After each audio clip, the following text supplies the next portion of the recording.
Apa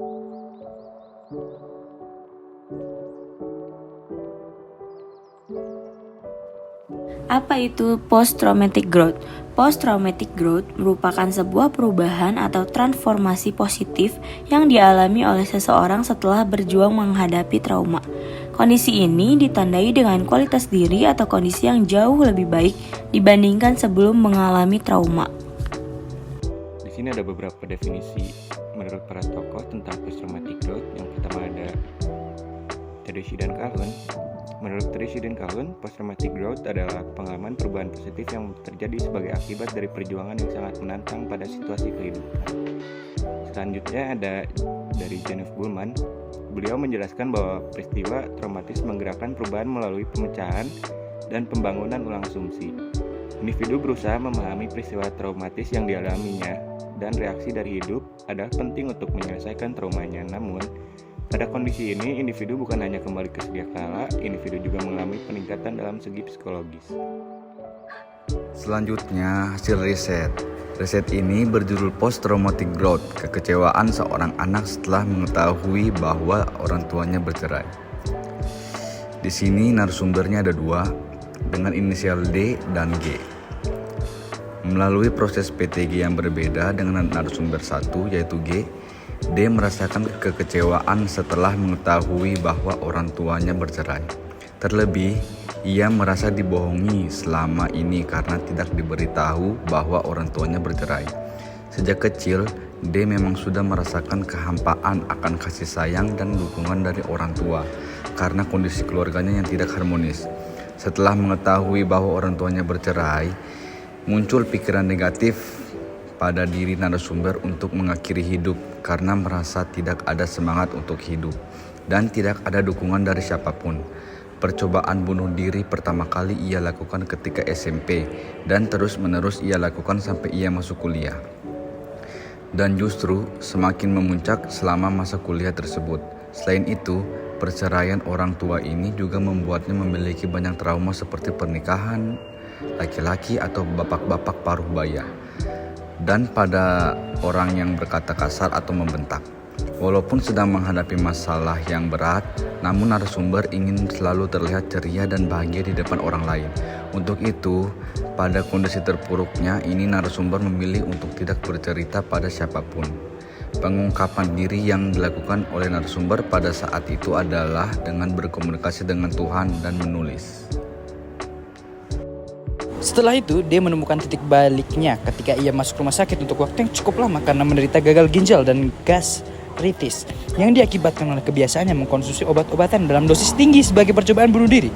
Setelah memutuskan untuk berubah, dia mulai rutin melakukan self-healing dan perenungan tentang apa yang telah ia lalui sampai membuat mampu memaafkan kedua orang tuanya, menerima keadaan, dan ingin memperbaiki diri. Faktor yang mendukungnya saat itu adalah keinginan dalam diri sendiri, peran spiritual demi masa depannya, dan dukungan dari sahabat dan pacarnya saat itu. Seiring berjalannya waktu, perubahan-perubahan dalam diri dan kehidupan D muncul seperti peningkatan kekuatan personal, hubungan yang lebih dekat dengan keluarga, memiliki kehidupan yang lebih baik, dan menemukan kebahagiaan seutuhnya dalam hidup. Lebih menghargai hidup, prioritas dan tujuan untuk keluarga dan masa depan, serta meningkatkan aspek spiritual. Narasumber juga mendapatkan makna hidup yang ia petik dari pengalaman keluarganya. Perubahan-perubahan tersebut dialaminya ketika ia berada pada usia dewasa awal. Setelah melewati serangkaian proses tersebut, narasumber mampu.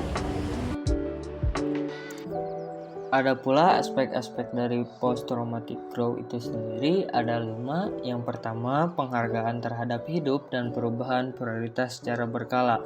Pada aspek ini, perubahan mengenai hal-hal yang dianggap penting bagi individu di dalam kehidupannya.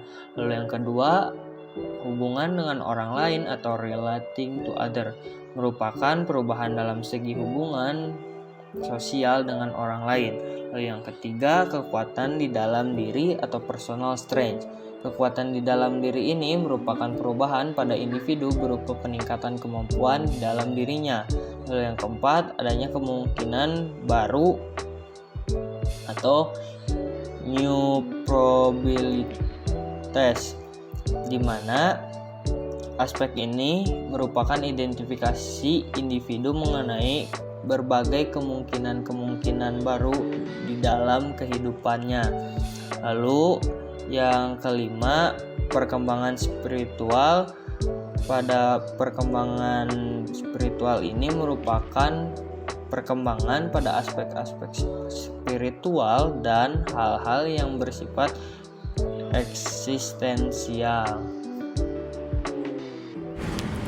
Baik, selanjutnya ada faktor dari post traumatic growth. Yang pertama itu ada tekanan. Faktor tekanan merujuk pada sejauh mana individu menghadapi tekanan dan stres yang dihasilkan oleh peristiwa traumatis. Kemampuan seseorang untuk mengatasi tekanan tersebut dapat mempengaruhi kemungkinan terjadinya pertumbuhan pasca trauma. Yang kedua, ada karakteristik kepribadian. Karakteristik kepribadian individu juga berperan dalam post-traumatic growth. Beberapa karakteristik seperti ketahanan, optimisme, dan tingkat kemandirian dapat mempengaruhi kemampuan individu untuk berkembang setelah mengalami trauma. Yang ketiga, ada karakteristik lingkungan. Lingkungan sosial dan fisik juga memiliki pengaruh terhadap post-traumatic growth. Dukungan sosial, keamanan, dan sumber daya yang ada di sekitar individu dapat membantu dalam proses pemulihan dan pertumbuhan. Yang keempat, ada pengungkapan emosional. Kemampuan individu untuk mengungkapkan dan mengelola emosi yang terkait dengan trauma dapat mempengaruhi pertumbuhan pasca trauma. Pengungkapan emosional yang sehat dan konstruktif dapat membantu individu dalam memproses pengalaman traumatis. Yang kelima, ada strategi coping. Strategi coping yang digunakan oleh individu untuk menghadapi trauma juga memainkan peran penting. Strategi yang adaptif dan efektif seperti pencarian dukungan sosial, pemecahan masalah, dan menyesuaikan pola pikir dapat mendukung pertumbuhan setelah trauma. Yang keenam, dukungan sosial. Dukungan dari keluarga, teman, dan jaringan sosial lainnya memiliki dampak yang signifikan pada post-traumatic growth. Dukungan sosial yang positif dan mendukung dapat membantu individu dalam mengatasi trauma dan tumbuh dari pengalaman tersebut. Yang ketujuh, ada pandangan terhadap dunia. Cara individu memandang dunia dan makna yang mereka berikan pada pengalaman traumatis dapat mempengaruhi pertumbuhan pasca trauma. Memiliki pandangan yang lebih optimis dan mencari makna dalam pengalaman tersebut dapat mendukung proses pertumbuhan. Yang kedelapan, gaya perlindungan. Gaya perlindungan merujuk pada cara individu melindungi diri dari potensi bahaya atau trauma tambahan. Gaya perlindungan yang sehat dan adaptif dapat memfasilitasi proses pemulihan dan pertumbuhan. Yang kesembilan, spiritualitas dan keagamaan. Aspek spiritual atau keagamaan juga dapat mempengaruhi post-traumatic growth. Kepercayaan, keterhubungan dengan sesuatu yang lebih besar, dan pencarian makna spiritual dapat memberikan dukungan dan arahan selama proses pemulihan. Yang ke-10, optimisme. Tingkat optimisme individu dalam menghadapi trauma dan harapan mereka untuk masa depan juga berperan dalam pertumbuhan pasca trauma. Optimisme yang sehat dapat membantu individu melihat potensi positif di tengah pengalaman yang traumatis. Adapun tips and trick untuk menghadapi post-traumatic growth. Yang pertama, sadari bahwa reaksi ini wajar dan normal. Yang kedua, hadapi reaksi yang muncul. Yang ketiga, mencari dukungan. Yang keempat, aktif berpartisipasi dalam kelompok dengan keadaan yang sama. Dan yang terakhir, mencari bantuan secara profesional.